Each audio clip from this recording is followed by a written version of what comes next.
आप देखें इंडिया का एक बॉलर है बुमराह, वो उस पर डिपेंडेंट है। उनको पता है कि इवन 5 ओवरों में 30 बॉल पे 30 चाहिए ना, ठीक है, उनको पता है वो कर लेगा। बिल्कुल। हमारे प्लेयर्स हैं, इंडियन टीम जो है वो बहुत एक्सपीरियंस है शुरू Okay. से ही। आप उनके जो भी प्लेयर देख रहे हैं, अश्विन है, इंडिया उसका है जडेजा एंड पे, हाँ। हार्दिक पांड्या जो है एग्जैक्टली वो end पे अश्विन है जिसने आज सेंचुरी किया है, नॉट आउट गया है। वो इसी तरह करते हैं। अब आप दूसरी बात ये देखेंगे कि 30 में से बेशक 70 भी चाहिए होगा ना अगली टीम का, हमें पता है कि हारिस रऊफ ने छिक्के खाने, ये नसीम ने भी खा हाँ। लेने, ये शहीन ने भी खा लेने। ठीक है, उनको पता है बेशक उनका जो दूसरा बॉलर है ना, उनको पता है वो हल्का भी है। ठीक है, चाहूंगा कि बांग्लादेश और जो इंडिया का मैच है ये इंडिया के होम ग्राउंड में हो रहा है, बिल्कुल ठीक है, और वो अपने होम ग्राउंड में छाए हुए हैं। छाए हुए किसी को वो पाकिस्तानी का एक प्लेयर है मिडिल ऑर्डर का, ठीक है। इफ्तिखार अहमद का। ओके, वो अपने आप को खुद कहता है कि मैं टेल एंडर हूँ। ठीक है, जब उसकी सोच ये है कि मैं टेल एंडर, जब वो 4th-5th में आके खेल जो ठीक भी है। टीम वहाँ पे जा रही है वो रन अप देते हैं, ठीक है। उसको रन को रोकते हैं, ओके। टारगेट को चेस करते हैं, और यहाँ तक बुमराह है,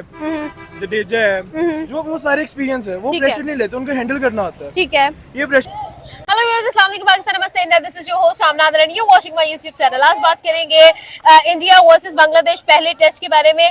नो डाउट टॉप ऑर्डर और मिडिल ऑर्डर की परफॉर्मेंस जो है वो काफी हद तक डिसअपॉइंटिंग रही, लेकिन जब अश्विन और जडेजा फॉर्म में आए तो फिर हम लोग हैरान ही रह गए कि एक ऐसी गेम जो कि इंडिया के हाथों से निकलती हुई नजर आ रही थी, उस पर काबू पाना it's more than a miracle to us. तो आज बात करेंगे लोगों से और जानेंगे कि अश्विन और जडेजा की पार्टनरशिप कैसी लगी। वो बांग्लादेश जो कि पाकिस्तान को यहाँ पर व्हाइट वॉश करके गया था, अब इंडिया के हाथों पिट रहा है। लोगों को कैसा लग रहा है, लोगों का क्या ओपिनियन है, बहुत सारी बातें करेंगे, हमारे साथ रहिए। अस्सलाम वालेकुम, वालेकुम सलाम, कैसे हैं? शुक्र अल्हम्दुलिल्लाह, ठीक ठाक। आपने? I am good. क्या नाम है? मोहम्मद उसामा। उसामा। उसामा, आज का हमारा सवाल होगा, हम लोग क्रिकेट से रिलेटेड बात कर रहे हैं और क्रिकेट से रिलेटेड जो हमारा क्वेश्चन होगा वो ये होगा कि इंडिया की जब हम बात करते हैं तो यही बांग्लादेश जो पाकिस्तान को टॉप ऑर्डर से लेके लोअर ऑर्डर तक टफ टाइम दे गई, बांग्लादेश की बॉलिंग वो आज मैं कहूंगी कि इंडिया के लोअर ऑर्डर से पिट रही है। क्या कहेंगे, आज जो है जडेजा और अश्विन जो है वो कम्प्लीटली भारी पड़ गए हैं पूरी बांग्लादेश की बॉलिंग पे। पहले तो मैं ये कहना चाहूँगा कि बांग्लादेश और जो इंडिया का मैच है ये इंडिया के होम ग्राउंड में हो रहा है, बिल्कुल ठीक है, और वो अपने होम ग्राउंड में छाए हुए हैं। छाए हुए किसी को वो आगे नहीं आने देते।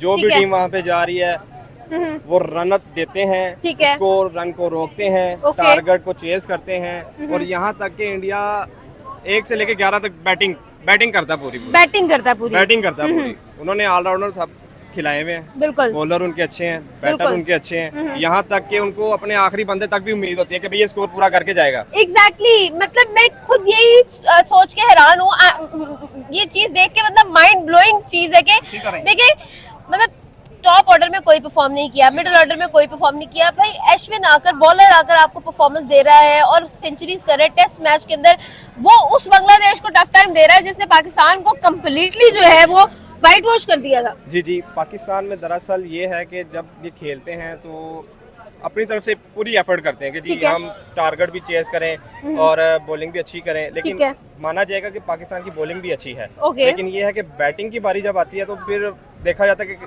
शाहजहां नाज़र बीच में ऑलराउंडर वगैरह होते हैं, ठीक है, लेकिन एफर्ट इनकी यही होती है कि हम जीते, लेकिन इस बार समझ नहीं आई कि ये बांग्लादेश से किस तरह वाइट वॉश हुए और वो भी अपने होम ग्राउंड में। एग्जैक्टली आपको क्या लगता है कि जिस तरह से इंडिया ने हारा हुआ ऑलमोस्ट मैच, मतलब अपने हाथ से निकला हुआ मैच फिर से काबू में कर लिया है अपने लोअर ऑर्डर के बूते पे, तो ये जो पूरा मैच है या जो सीरीज है ये भी इंडिया जीतता हुआ नजर आ रहा है, जिस तरह की एक मैं कहूंगी कि कंपोज्ड बैटिंग नजर आ रही है आपको। जी, इसी तरह ही है। इंडिया को जितना भी टारगेट देंगे इंडिया होम ग्राउंड पे चेस करेगा, ठीक है। उसको पता कि मैं होम ग्राउंड में हूँ, और एक दफा जब इंडिया हैवी हो जाता है किसी पे तो फिर वो हिलने नहीं देता किसी को, ठीक ये है। आपको भी पता है। इंडिया चेजर तो है, आई नो, लेकिन अगर इंडिया टारगेट देने पे आ जाए तो क्या लगता है क्या टारगेट मिलेगा? अभी इंडिया इज स्टक एट 339, क्या लगता है, और 6 आउट है इस वक्त, 80 ओवर्स हो चुके हैं, क्या लगता है इंडिया आगे तक इसको कितना कंटिन्यू करेगा? मेरे ख्याल से इंडिया तकरीबन 500 तक चला जाएगा, 600 तक जाएगा, ये 500 तक नहीं 600 तक जाएगा, क्योंकि 6 आउट हैं, 4 अभी बाकी पड़े है हुए हैं, और आखिरी नंबर वाला भी खेल जाता है। आखिरी नंबर वाला खेलता है, जाहिर सी बात है वो टिक के खेलते हैं बिल्कुल बिना किसी टेंशन के, बिना किसी उसके। ठीक है। 5 डे का मैच होगा, वो फिर बाद में देखा जाएगा कौन जीतेगा कौन नहीं, लेकिन उनकी एफर्ट यही होगी कि हम 600 प्लस करें। 600 प्लस करें, बिल्कुल ठीक है। Thank you so much Usama हमारे। तो क्रिकेट से रिलेटेड बात करेंगे। मुझे ये बताइए कि ये बांग्लादेश टीम जो कि पाकिस्तान को टफ टाइम देके जा चुकी है, व्हाइट वॉश कर चुकी है, अब इंडिया के हाथों पिट रही है। कोई बॉलर नहीं चल रहा जो यहाँ पर 10-10 आउट कर रहे थे, पूरी टीम को व्हाइट वॉश कर रहे थे, अब वहां पर इंडिया से पिट रहे हैं और लोअर ऑर्डर से पिट रहे हैं। आपको क्या लगता है कि पाकिस्तान की टीम में जो टीम बांग्लादेश की वो टीम जो पाकिस्तान को व्हाइट वॉश करके गई है, अब इंडिया के अंदर क्या यही परफॉर्मेंस दिखाएगी? असल में बात ये है कि हमें इसलिए टफ टाइम देते हैं क्योंकि आप अगर रीसेंट इंटरव्यू देखें, पाकिस्तानी का एक प्लेयर है मिडिल ऑर्डर का, इफ्तिखार अहमद का, ओके, वो अपने आप को खुद कहता है कि मैं टेल एंडर हूँ। ठीक है। जब उसकी सोच ये है कि मैं टेल एंडर, जब वो 4th-5th में आके खेलता है, वो ऐसा नंबर है कि जिसमें आपने गेम एंड करनी है, अटैक करना है और एक टारगेट सेट करना है। वो कहता है मैं टेल एंडर हूँ, कि मैं बॉलर, मतलब आप समझती है ना कि जो बॉलर्स होते हैं उनको टेल एंडर कहते हैं, सही है। जब उनकी सोच ही है हमारे प्लेयर्स की, अब आप देख लें इंडिया, उसका है जडेजा एंड पे, हार्दिक पांड्या जो है, एग्जैक्टली, अश्विन है जिसने आज सेंचुरी किया, नॉट आउट गया, वो इसी तरह करते हैं। अब आप दूसरी बात ये देखेंगे, पाकिस्तानी टीम के मेन स्ट्रीम बॉलर्स खेलते हैं एंड पे 4, ठीक है, जिसका नसीम शाह हो गया, शाहीन शाह हो गए और हारिस रऊफ हो गए, बिल्कुल, जिनको बैटिंग नहीं आती। मतलब इस तरह से है कि आपकी पहली 6 विकेटें गिरी नीचे से बॉलर्स। ठीक है। आप इंडिया को देख लें, उनका एंड तक बैट्समैन खेलता है, उनको उम्मीद होती है कि एक टारगेट सेट हो जाएगा। ठीक है। यहाँ अगर फॉर एग्जांपल आपके ऊपर का बाबर आजम नहीं चला या रिजवान नहीं चला, तो समझ लें गेम खत्म है आपकी।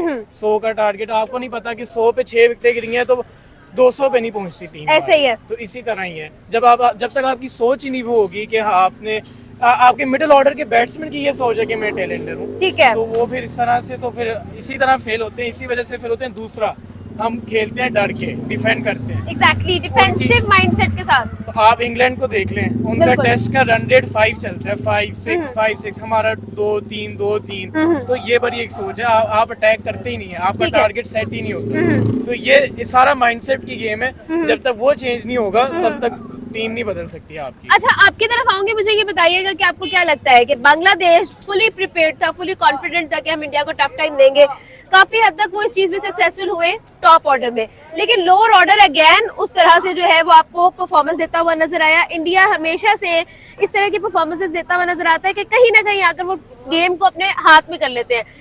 क्या आपको नहीं लगता कि ये क्वालिटी होनी चाहिए एक टीम के अंदर? बिल्कुल होनी चाहिए एक टीम में, यानी कि अब जैसे कि ये भाई बात कर रहे थे कि हमें हमारे जो डिफेंसिव यानी कि माइंडसेट है ना, उससे हमें निकलना पड़ेगा।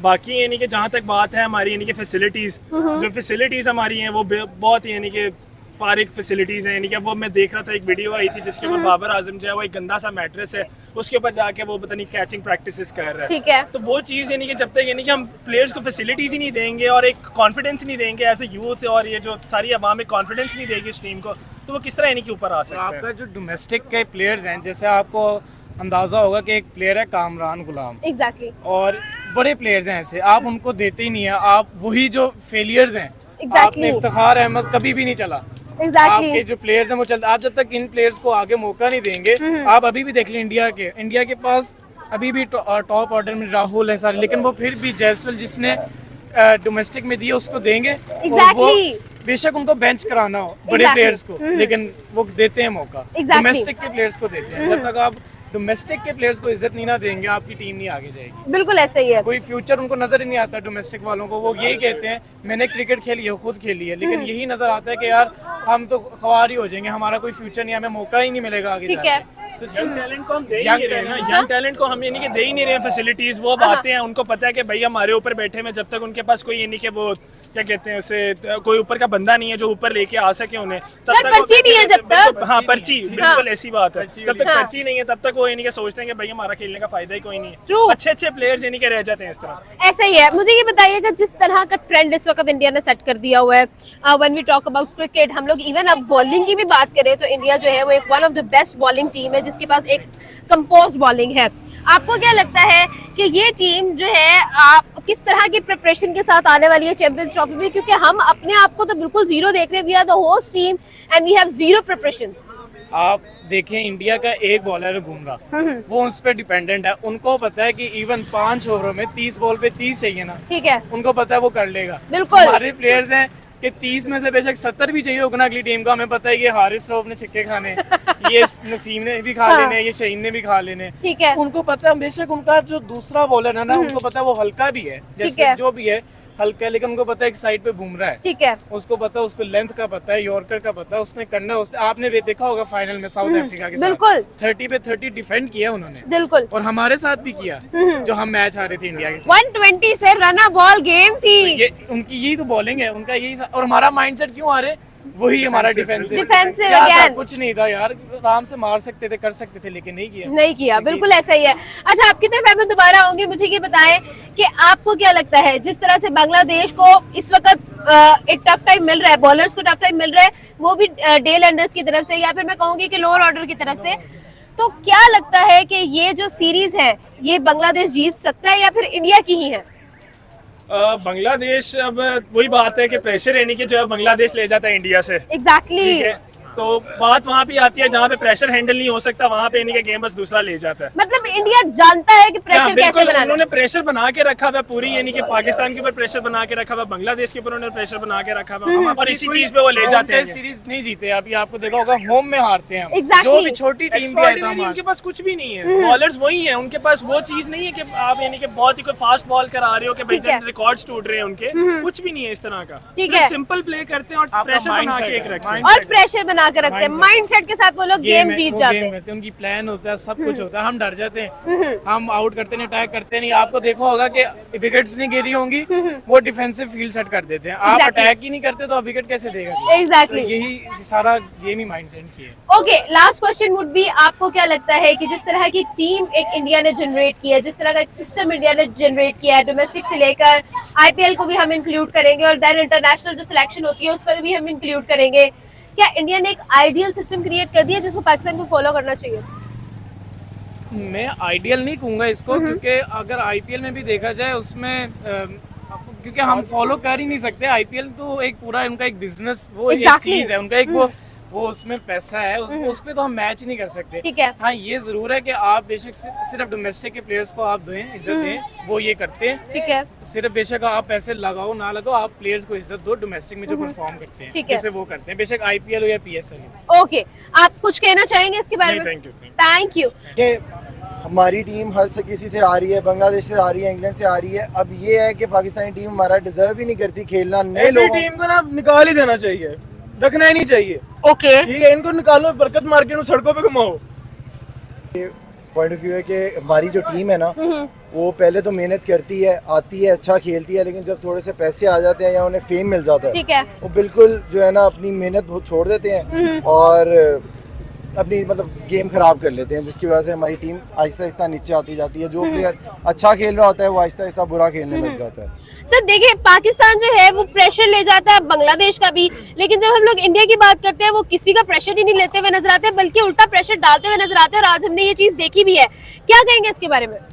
देखिए, एक्चुअली ये है कि हमारी टीम अभी नहीं आई है, जो सारे प्लेयर्स हैं वो नए हैं, ठीक है, तो वो अभी उनके पास एक्सपीरियंस नहीं है, वो प्रेशर तो लेंगे। ठीक है, इंडियन टीम जो है वो बहुत एक्सपीरियंस है शुरू से ही। आप उनके जो भी प्लेयर देख रहे हैं, अश्विन है, बुमराह है, जडेजा है, जो वो सारे एक्सपीरियंस है, वो प्रेशर नहीं लेते, उनको हैंडल करना आता है। ठीक है, ये प्रेशर ले जाती है क्योंकि नहीं है, कसूर इनका भी नहीं है। बेसिकली उनके पास कोई टीम प्लान नहीं होता, ठीक है, मतलब जो कैप्टन भी होता है वो भी उसके पास कोई बेसिकली अच्छा टीम प्लान नहीं होता। वो जब भी करते हैं आते हैं या तो वो स्कोर करने की कोशिश करते हैं और उसके दौरान आउट हो जाते हैं, तो 2-4 अच्छे प्लेयर आउट हो जाते हैं, उसके बाद सारे पीछे आउट होने लग जाते हैं। किस वजह से? क्योंकि प्रेशर ले लेते हैं कि हमारा टॉप प्लेयर ही अच्छा खेल रहा तो हम भी कुछ नहीं कर सकेंगे। ठीक है, और जो बॉलर्स हैं फिर एंड पे उसके ऊपर सारा प्रेशर डाल देते हैं कि अब जो करेगा यही करेगा। ठीक है, तो आपको क्या लगता है कि इस तरह की जो टीम है, इंडिया की टीम, ऐसा क्या है कि मतलब वो प्रेशर हैंडल कर लेती है? अगर हम लोग देखें तो कहीं पर भी आकर किसी भी पॉइंट पर आकर वो अपनी टीम को, अपनी गेम को बदलना जानते हैं। देखिए, एक्चुअली चीज ये है कि उनके जो कोचेज हैं उन्होंने उनको सिखाया है कि आपने प्रेशर किस तरह हैंडल करना है। ठीक है, अब 6 डाउन था 150 पे, एग्जैक्टली, लेकिन वो उन्होंने अपना जिस तरह प्रेशर हैंडल किया है वो तरीका सीखना चाहिए हमारे पाकिस्तानी टीम को। अब अगर यहाँ डाउन हो जाते तो इन्होंने कभी भी हैंडल ही नहीं कर सकना था अपना। ठीक है, मेन थिंग होती है क्रिकेट में, सबसे बड़ी चीज होती है प्रेशर आपने किस तरह हैंडल करना है। ठीक है, जितना आप अपने प्रेशर हैंडल करते हो उतना आप ज्यादा अच्छा खेल लेते हो। ठीक है, बिल्कुल ठीक।